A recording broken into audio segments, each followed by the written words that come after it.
जय महाराष्ट्र मित्रांनो, तुमचं foodie zone चॅनलवर पुन्हा एकदा स्वागत आहे। आज आपण बनवणार आहोत पोटॅटो स्टिक।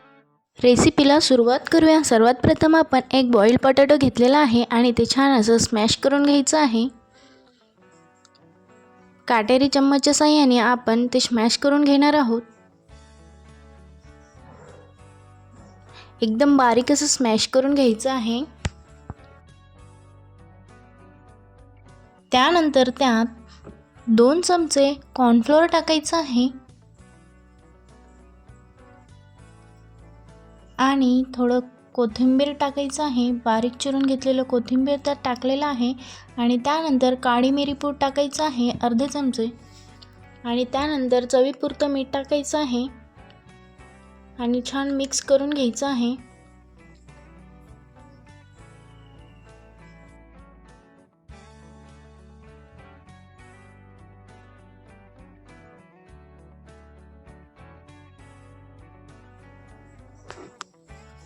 त्यानंतर आपण एक प्लास्टिकचा कागद घेणार आहोत आणि जे आपण मिक्सचर तयार केलं बटाट्याचं ते आपण त्यावर ठेवणार आहोत आणि पसरून घ्यायचं आहे।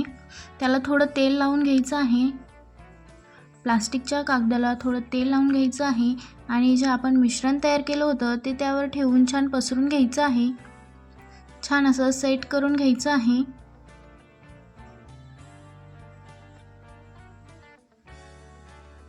ते चिटकणार नाही त्यामुळे आपण वरतून सुद्धा प्लास्टिकचा कागद ठेवलेला आहे आणि छान असं सेट करून घेतलेला आहे।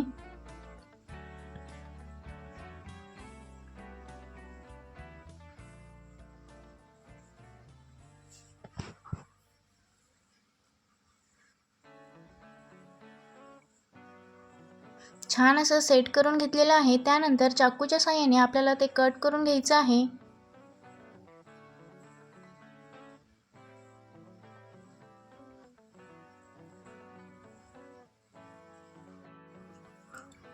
छान असं कट करून झाल्यानंतर आपण त्याचे स्टिक बनवणार आहोत। तर अशा प्रकारे स्टिक बनवायचं आहे। तर त्यानंतर एका कढईमध्ये तेल गरम करून घ्यायचं आहे। तर तुम्ही बघू शकता मी अशा प्रकारे स्टिक बनवून घेतलेला आहे आणि हे स्टिक आपल्याला तळून घ्यायचे आहेत।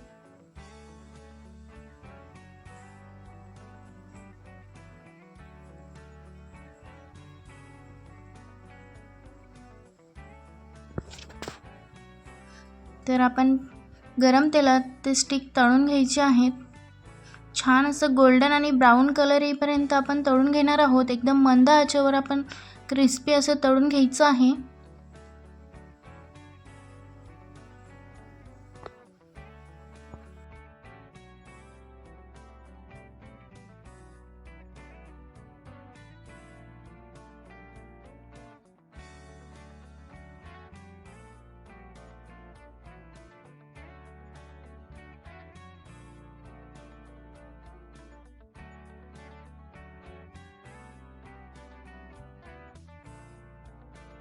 अशाच प्रकारे मी बाकीचे स्टिक सुद्धा तळून घेणार आहे। खायला अगदी टेस्टी लागतात हे स्टिक। तुम्ही सॉस सोबत किंवा मेयोनीज सोबत खाऊ शकता।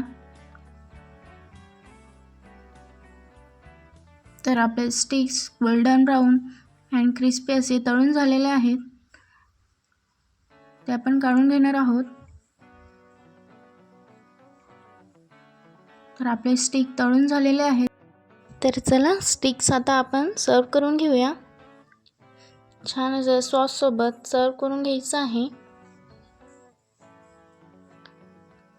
तर व्हिडिओ आवडल्यास लाईक करा, शेअर करा आणि आपल्या फूडी झोन चॅनलला सबस्क्राईब करा आणि व्हिडिओ कसा झाला कमेंट करून नक्की सांगा। धन्यवाद।